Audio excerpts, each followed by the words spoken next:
পরমারাধ্য প্রভুজি আমাদের বলছেন, আজ আমরা মূল্যবোধের অবক্ষয় হয়েছে বলেই তার পুনরুদ্ধারের জন্য বড় বড় সেমিনার করার কথা ভাবি।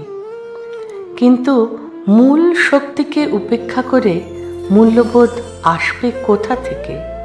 মূল শক্তিকে আঁকড়ে ধরতে হবে, তবেই আসবে মূল্যবোধ। আমাদের দেশের মূল শক্তি হল ধর্ম।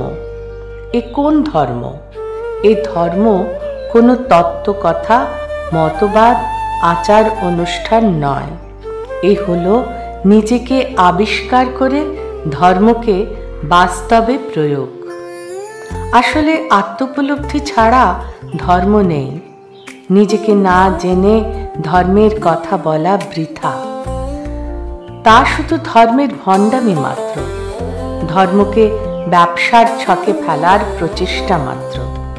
ধর্মের মূল কথা বিশ্বজনীন ভ্রাতৃত্ববোধ, যেখানে কোনো জাতি, ধর্ম বা বর্ণের বিভেদ নেই।